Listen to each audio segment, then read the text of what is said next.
እኔ እዚች ምድር ላይ ቡዲስትም ነኝ ሙስሊምም ነኝ ክርስቲያንም ነኝ እንደሆነ የምትፈልጉትን ነገር ሆናለሁ ችግር የለብኝም ምክንያቱም በዚህ ዓለም ላይ ያለው ሁለት ነገር ብቻ ነው ፍቅር ያለበት ዓለም ውስጥ እየኖራችሁ ነው አለበለዚያም ደግሞ ፍቅር የሌለበት ዓለም ውስጥ እየኖራችሁ ነው ሁለቱ ብቻ ናቸው ያሉት ሪያሊቲዎች እናንተ ምንም አይነት ሃይማኖት ተከተሉ ከነዚህ ከሁለቱ ሪያሊቲዎች ልትወጡ አትችሉ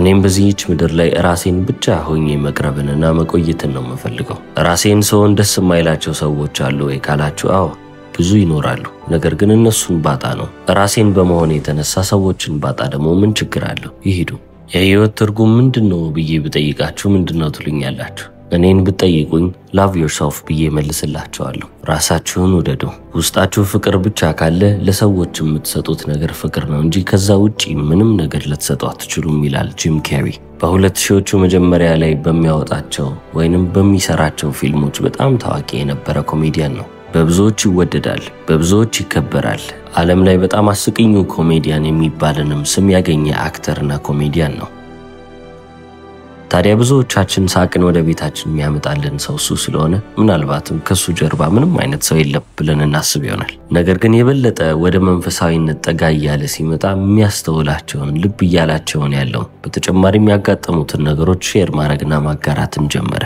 እንደ ፈረንጆቹ ማቆጣጠር በ2009 ዓ.ም ያጋጠመው ነገር በዚህ መንገድ ተናግሮ ነበር ኤካርት ቶሌን ካወኩት ትንሽ ጊዜ ያልፋል መጽሐፎቹንም አንብቤያቸዋለሁ አጥንቻቸዋለሁ ታዲያ ከተወሰኑ ወራቶች በፊት የሆነ ቀን ጠዋት ላይ ተነሳው ስነሳ ግን እንደድሮ አልነበረም በቃ ሁሉም ነገር ገባኝ ማለት ይቻላል በቃ ተረዳሁት ህይወት ምን እንደሆነች ሐሳብ የሚባለው ነገር ምን እንደሆነ ሐሳብ ብለን የምንጠራው ነገር እንኳን ከሐሳብ በላይ እንደሆነ የተረዳሁበት ጊዜ ነበር በቃ ምንም እኮ ያደረኩት ነገር አልነበረም ከንቅልፌ እንደተነሳው በቃ ሁሉንም ነገር ተረድቻለሁ ሐሳብ እውነተኛ ነገር ሳይሆን ኢማጂነሪ የሆነ ነገር እንደሆነና ነገር ግን እንደዛም ቢሆን ለሚያጋጥመን ለማንኛውም ነገር በዓለም ላይ ለሚፈጠረው ለምንም ነገር ዋነኛውን ቦታ የሚይዘው ሐሳብ እንደሆነ የተረዳሁበት አጋጣሚ ነበር ከሚያጋጥመንም ነገር በላይ የሚያጋጥመን መከራ የሚመጣብን ስቃይና ችግር እንዳለ የሚመጣብን በሐሳባችን ምክንያት እንደሆነ ገባኝ ከዛም በኋላ ደግሞ እነዚህን ሐሳቦች እኔ ከሌላ ፐርስፔክቲቭ መመልከት ጀመርኩ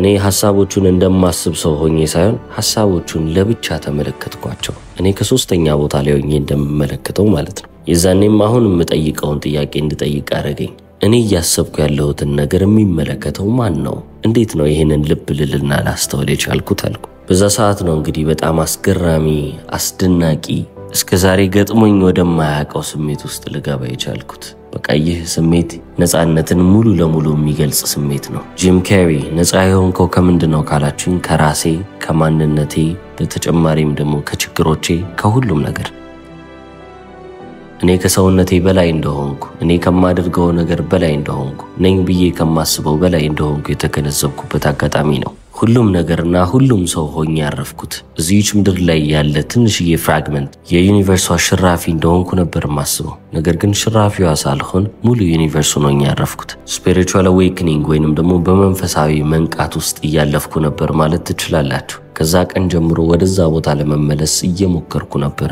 ልክ በማዕበል ላይ ሰርፍ እንደማረግ ነው አንዳንዴ በማዕበሉ ላይ ሊሄድ ይችላል አንዳንዴ ከስሩ ልሆንም ይችላል ነገር ግን በጣም ደስ ያሰኘኝ ነገር ቢያንስ ወዴት መሄድ እንደምፈልግ አውቄያለሁ አልኩ አንዴ ቀመስኳት ያቺን ስሜት አንዴ አየዋት ስለዚህ ወደዛ ቦታ ድጋሚ መመለስ እንዳለብኝ አውቄ መሄድ ሰው ነኝ እዛም ሲሄድ ደግሞ ለብቻዬ መሄድ አልፈልግም ከኔ ጋር መውሰድ የምችለውን ሰው እንዳለ ይዤ ብሄድ በጣም ደስታዬ ነው ምክንያቱም ያንን ስሜት እኔ ያየሁትን ስሜት እኔም ድጋሚ ማየት ፈልጋለሁ ሌሎችም ሰዎች ቢያገኙት ቢሰማቸው ብዬመኛለሁ በምንም አይነት መንገድ ብታዩት ሁሉም ነገር የኛ ኢንቴንሽን ነው የኛ ኢንቴንሽን ወይንም ደግሞ ምን ሰራበት የምናደርግበት ዓላማ ይሄንን ማድረገው ለዚህ ነው ብለን ያዝነው ነገር ሁሉንም ነገር የሚያንቀሳቅሰው ኃይል ነው ያለ ኢንቴንሽን እዚህች ምድር ላይ ምንም ነገር አይፈጠርም ምክንያቱም እዚህች ምድር ላይ ምንም አይነት ነገርን ብታደርጉ ያንን ነገር ያደረጋችሁበት የሆነ ምክንያት ኢንቴንሽን ወይንም ዓላማ ይኖራል ያለ ዓላማ ምንም ነገር እዚህ ዓለም ላይ አኮምፕሊሽ አይደረግም ታዲያ ይሄንንም ቁጭ ብዬ እያሰብኩ ነበር እስከዛሬ ድረስ ለካ በአንድ ሰውነት ውስጥ ሁለት ሰው ነበርኩ አንደኛው ሰው በሳሎን ቤት ውስጥ ይገኛል ሁለተኛው ሰው ደግሞ እናቱን ከበሽታ ለማዳን የሚፈልግ ልጅ ሆኗል። ሳሎን ውስጥ ያለው ማንነቴ ሁሌም ቢሆን ሰዎችን ማሳቅ፣ ሰዎችን ማስደሰት ነው የሚፈልገው። ለሚሰራበት ካምፓኒ ወይንም ደግሞ ለቀጠረው ድርጅት የአቅሙን አውጥቶ እያሳየ በቴሌቪዥኖች ላይ ኮሜዲውን እያቀረበና በሚያስገርም አክቲንግ ስኪሎቹ እያስደስታቸው። ታዲያ መኝታ ቤት ውስጥ እናቱን ያገኛት ማንነትም ደግሞ አለ።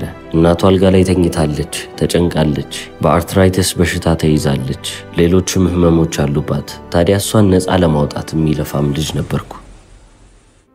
ይህንን ሁሉ የበሽታ መከራ እየተመለከተች ስለሆነና እያሰቃያትም ስለሆነ እሷ በቃ ሙሉ ለሙሉ ዲፕሬስድ ነበረች ማለት ይቻላል። በህይወቷ አዝናለች፣ ድባቴ ውስጥ ገብታለች። ታዲያ እኔም ደግሞ የዛን ጊዜ እሷን ነፃ ለማውጣት እየለፋው ነበረ። ነፃም ለማውጣት የምሞክረው ቢያንስ ህይወቷ የሆነ ያህል ቫልዩ አለው፣ የሆነ ዋጋ እንዳለው ለማስመልከት እየሞከርኩ ነበር። ምክንያቱም እዚች ምድር ላይ የሆነ ነገርን አድርግ የተባለ ዋጋ ያለውን ልጅ ወልዳለች። እንግዲህ አስቡት፣ ልጅ ነኝ። በልጅነት አእምሮዬ ክፍሌ ውስጥ ገባና አንድ ወረቀት አውጥቼ ለምንድን ነው እዚች ምድር ላይ ያለ ነው የሚለውን ጥያቄ ሁሌም ቢሆን ጠይቅ ነበር። ምንድን ነው እየተፈጠረ ያለው? ለምንድን ነው እኔ እዚህ ያለሁት? ምን እየተካሄደ ነው እያልኩ ጠይቃለሁ። ታዲያ አንድ ቀን ቡዳ የተናገረውን ነገር አነበብኩ። እንዲህም ብሎ ተናግሮ ነበረ፣ ሁሉም መንፈሳዊነት መከራን ስለማስታገስ ነው ይላል። ልክ ይህንን እንዳነበብኩት አንድ ነገር ተረዳው። እስከዛሬ ለካ ሳሎን ክፍል ውስጥ የምሰራው ነገር ይህንን ነበር አልኩ። ሳላስበው ለካ እኔ መንፈሳዊነትን አውቄው በዛ መስመር ላይ ገብቻለሁ። ሰዎች ቤታቸው ውስጥ ገብተው ቴሌቪዥናቸውን ሲከፍቱ ፊልምም ሆነ ምንም አይነት ኮሜዲ ሲመለከቱ እኔ ካለሁበት ስራዬ ማሳቅ ነው፣ ኮሜዲያን ነኝ። ስለዚህ ከህመማቸው ከመከራቸው እነሱን ማላቀቅን ነበረ ስሰራ የነበረው። ሳላስበው የህይወት ዓላማ ለካ ስፒሪቹዋሊቲ ሆኖ አረፈው። ለዚህ ነው አመንላይንድ ብዬ የተናገርኩት። በአንድ መስመር ላይ ለሆነ የቻልኩት የህይወት ዓላማና መንፈሳዊነት የሚባለው ነገር ሁለቱም አንድ ስለሆነብኝ ነው። ስራዬን እንደማንኛውም ስራ ነበር የምመለከተው። ከዚህ በላይ ከፍ አድርጌ አላየውም። ራሴን ወደ ታች ዝቅ የማረግበትም ጊዜያቶች አሉ። ከዛ ጊዜ በኋላ ግን እያንዳንዱን አክቲንግ ሮል ስቀበል የማደርገውን ነገር ልብ እያልኩና እያስተዋልኩ እንደሆነ ልብ አልኩ። በፊት የኢጎ ችግሮች ይመጣሉ፣ የራሴ የግል ችግሮች ይመጣሉ። እነዚህ እየመጡ የምሰራውን ስራ ያስረሱኛል። ያ ማለትም ደግሞ ስንት ሰው በቤት ውስጥ መከራን እያየ ለካ እኔን በመመልከቱ ምክንያት ብቻ እየሳቀና እየተደሰተ ነው። ያንን እያደረግኩ እንደሆነ የሚያስረሱኝ የኢጎ ችግሮች ይመጣሉ። ነገር ግን አሁን አይምሮዬን ሰብሰብ ባረኩና የማደርገውን ነገር ልብ አልኩ። ምን ያህል ዋጋ እንዳለኝ የተረዳሁት ይዛኔ ነው። ምን ያህል ሰው ነፃ እያወጣው እንደሆነ፣ ምን ያህል ሰው እፎይ እንዲል እያረኩ እንደሆነ ተገነዘብኩ። እናቴን ብቻ ሳይሆን ብዙ ሰው በቤት ውስጥ በሳሎን ውስጥ ቴሌቪዥን ከፍቶ እኔን ተመልክቶ የተደሰተ፣ ህመሙን ለትንሽም ቢሆን ደቂቃ ረስቶ የሳቀና የተጫወተ ሰው እንዳለ ሳስብ በጣም ትልቅ የሚባል ቫልዩ እንዳስቀምጥኩ ይሰማኛል። በ1999 ዓ.ም ማን ኦን ዘ ሙን የተሰኘ አንድ ፊልም ሰርቼ ነበረ። እዛ ፊልም ላይ አንዲ ኮፍመንን ሆኜ እየተጫወትኩ ነው። የተሰጠኝ ገጸ ባህሪ እሱ ነበር። ታዲያ እንደ አንዲ ኮፍመን ሆኜ ነበር የተወንኩት። ተውኜም ከጨረስኩ በኋላና ፊልሙም ከተለቀቀ በኋላ ጂም ኬሪን ፈልጌ ማግኘት ከበደኝ። ሳላስበው አንዲ ኮፍመንን ሆኜ ቀረሁ። እንዴት ነው እንደዚህ ሊሆን የቻልኩት? ጂም ኬሪ የት ገባ? የነበርኩት ማንነት የት ሄደ ብዬ መፈለግ ጀመርኩ። ከዛም ነው ይህንን ነገር እያሰብኩ እየፈለግኩት በነበረበት ሰዓት ላይ አንድ ነገር ያስተዋልኩት። መጀመሪያ ጂም ኬሪ ነበርኩ፣ ከዛ አንዲ ኮፍመን ሆንኩ። አንዲ ኮፍመንን ሆኜ ያንን ገጸ ባህሪ ለብዙ ጊዜ ተጫውቼ ስጨርስ ግን ጂም ኬሪን አጣሁት። ጂም ኬሪ የሚጠፋ ነገር ከሆነ ሲጀምርስ ጂም ኬሪ ምንድን ነበር ብዬ መጠየቅ ጀመርኩ። ከኢጎም አልፌ ማሰብን ቻልኩ ማለት ነው። እኔ የዛኔ ምን እያደረግኩ እንደሆነ እንኳን አላወቅኩም። እንግዳ ነገር ስላጋጠመኝ ነው እኔ ማን ነኝ ብዬ መጠየቅን የጀመርኩት። እዚህች ዓለም ላይ ራሱን ዲፕሬስድ ሆኖ ያላገኘ ሰው አለ ብዬ ለማመን ይከብደኛል። በየሆነ ሰዓት ላይ ድብርት ውስጥ ወይንም ድባቴ ውስጥ ገብታችሁ ራሳችሁን ይዛችሁት ይሆናል። ታዲያም ሲደብራችሁ ወይንም ሲከፋችሁ ለምንድን ነው እንደዚህ ሆንኩት፣ ለምንድን ነው ይሄ ስሜት እንደዚህ ሊሰማኝ የቻለው ብላችሁ ጥያቄውን ስትጠይቁ ምናልባትም በዛው ግራ ተጋብታችሁ ልትቀሩ ትችላላችሁ። እኔ ግን ለምን እንደሆነ ንገረኝ ብትሉኝ እናንተ ሌላን ሰው ለመምሰል እየሞከራችሁ ስለሆነ ነው። ሰውነታችሁ በቃኝ እያለ ነው። እናንተ ያልሆናችሁትን ገጸ ባህሪ ተላብሳችሁ እየሆናችሁ ለመሄድ ስትሞክሩ ሰውነታችሁ ሁሌም ቢሆን አክት እያደረገ ነው። ስለዚህ አልፈልግም ደከመኝ የሚልበት መንገድ እናንተን ድባቴ ውስጥ በማስገባትና ድብርት ውስጥ በማስገባት ነው።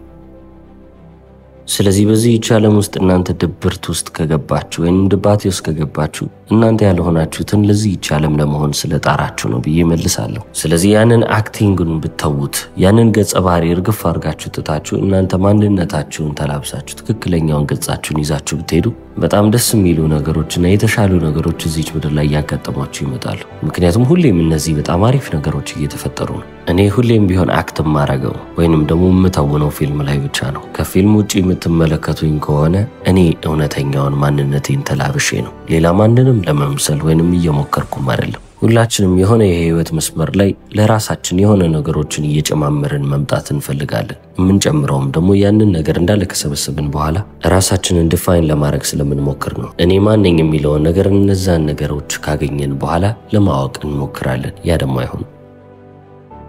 ምክንያቱም ብሎላችሁ እዛ ቦታ ላይ ብትደርሱ ምን ያህል ቦታው ባዶ እንደሆነ ትገነዘባላችሁ። እዛ ቦታ ላይ መድረሳችሁ የሚጨምርላችሁ ስትጀምሩም ጀምሮ ውስጣችሁ የነበረውን ጥያቄ የሚሞላላችሁ ነገር አያስገኝላችሁ። ነገሮችን ፐርሰናል አድርጎ ከመውሰድ የሚያድናችሁ ነገር ይሆናል።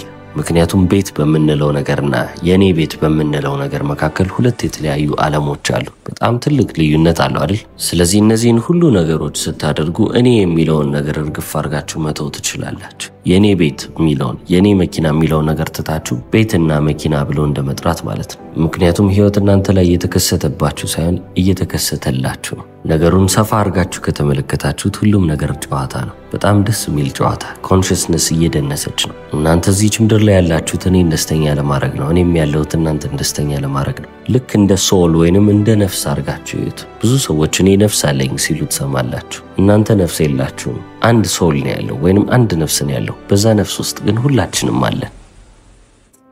ይሄ እኔና አንተ የሚባለው ሴፐሬሽን የለም። ሁሉም ሰው አንድ ነው። እናንተ ጠዋት ከእንቅልፋችሁ ስትነሱ ሙሉ ዩኒቨርሱ እንደሆናችሁ ብታስቡ ተነስታችሁ ጨረቃን ለመፈለግ አትሞክሩ። ምክንያቱም ጨረቃዋን በእናንተ ውስጥ ነች። ኮከቦቼንም ልፈልግ ብላችሁ ምንም የምትሄዱለት ወይንም ደግሞ ይሄንን ላገኝ የምትሉለት ነገር የለም። ምክንያቱም ሁሉም ነገር እናንተ ውስጥ ነው፣ እናንተው ናችሁ። ስለዚህ ህይወት ወይንም ላይፍ የምትባለዋ ነገር ሀፕን እያደረገች እየተፈጠረች እንድትሄድ ብቻ ፍቀዱላት። እናንተም በመስመሯ በበሯ በኩል እያለፋችሁ ሂዱ። እኔ ፌመስ እንደሆነ ሰው፣ በጣም ታዋቂ እንደሆነ ሰው፣ ገንዘብ እንዳለው ሰው፣ ስኬትን እንዳገኘ ሰውና እንደተወደደ ሰው ሁሉንም ነገር ልነግራችሁ እችላለሁ። ዓለም ላይ በጣም ኤምቲ የሚባሉ ሰዎች ፌመስ የሆኑ ሰዎች ናቸው። ውስጣቸው ባዶ የሆኑ ናቸው። አሁን ምናልባት እናንተ ፌመስ ስላልሆናችሁ እኔ እየተናገርኩ ያለሁት ነገር ግልጽ ላይሆንላችሁ ላይገባችሁ ይችላል። በጣም እዚች ምድር ላይ ግራ የሚያጋባ ወይንም bizarre ብዬ የምጠራው ነገር ነው። የምርም ያንን ነገር ካላገኛችሁት የማትረዱት ነገር አለ አይደለ? በቃ ፌም ወይንም ደግሞ እውቅና ማለት ልክ እንደዛ ነው።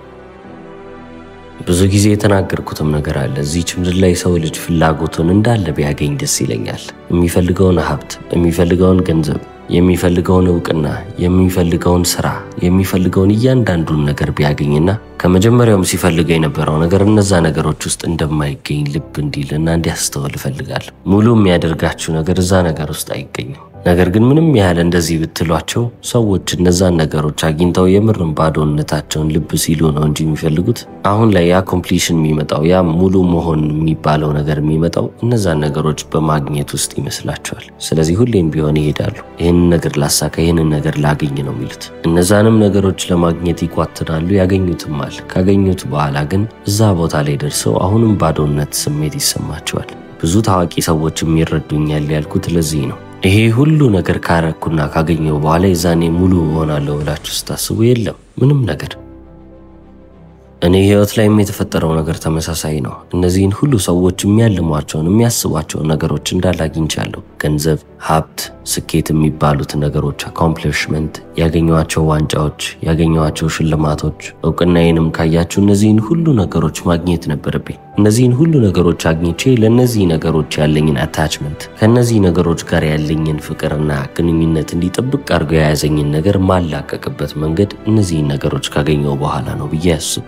ላላቀቀውም የቻልኩት አንዴ እዚህ ቦታ ላይ ከመጣው በኋላ ነው። ለካ ሙሉ ያረገኝም ብዬ ካሰብኩ በኋላ እነዚህን ነገሮች ከትከሻዬ ላይ ማራገፍ ጀመርኩ። ኤቮሉሽን ወይንም ዝግመተ ለውጥ ብላችሁ አስቡት። የኢጎ ዝግመተ ለውጥ ነው። የሆነ የሚያስፈልገኝ ነገር አለ ብላችሁ ባሰባችሁ ቁጥር እኔ በቂ አይደለሁም ወይንም ሙሉ አይደለሁም እያላችሁ ነው። ታዲያ ኢጓችሁ እንደዛ ያስባል። ስለዚህ የህይወታችሁን የመጀመሪያ ግማሽ የሚባለውን ህይወት ማለትም ደግሞ 40 ወይ 30 ዓመት እነዚህን በጣም አሪፍ የምትሏቸው ነገሮች ለማጠራቀም ትደክማላችሁ፣ ትይዟቸዋላችሁ። አሪፍ ነው ትላላችሁ። እውነትም ደግሞ አሪፍ ነው። ጥሩ መኪና፣ ጥሩ ቤት ምን ችግር አለው? ነገር ግን ነፃ መውጣትም ደግሞ ያን ያህል በጣም አስፈላጊ ነው። እኔ በህይወት ዘመኔ እድሜ ልኬን ሰዎችን ሰርፍ ሳረግ ለሰዎች ስሰራን የከረምኩት ከስቃያቸው ከመከራቸው ቢያንስ በአንድ ፈገግታ እንኳን ለማስለቀቅና እነሱ ትንሽም ደቂቃ ቢሆን እንዲዘነጉት ህመማቸውን እንዳያስታውሱ ታረጋለሁ። ሰውን ነፃ የማድረግ ኃላፊነትን የተሰጠኝ ዓላማዬ እሱ ነው። ነገር ግን ያንን ሁሉ በማድረግበት በ10 እና በ20 ዓመታት በፊልም ኢንዱስትሪ ውስጥና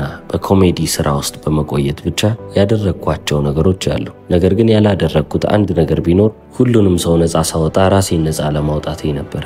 እኔ ራሴን አስሬ እኔ እዛው እስር ቤት ውስጥ ቁጭ ብዬ ሌሎች ሰዎችን ነፃ ሳወጣ ከርሜ ነበረ። ከዛም ነው እንግዲህ ወደ ራሴ ወደ ቀልቤ ተመልሼ የራሴን ኦተንቲክ የሚባለውን ወይንም ደግሞ ትክክለኛ የሚባለውን ማንነቴን ተላብሼ አክት ማረጉን አቁሜ ሰዎችን ለመምሰል ሳቁም ሁሉንም ነገሬን መልሼ ደስታዬንም ራሴንም ሁሉንም ነፃነቴንም ያገኘሁት። የህይወቴ መንገድ ይሄ ብቻ ነው ይለናል ታዋቂው ካናዲያን አሜሪካን ፊልም አክተር እና ኮሜዲያን ጂም ካሪ። እስከ መጨረሻው ስለተከታተላችሁ አመሰግናለሁ። ቻው።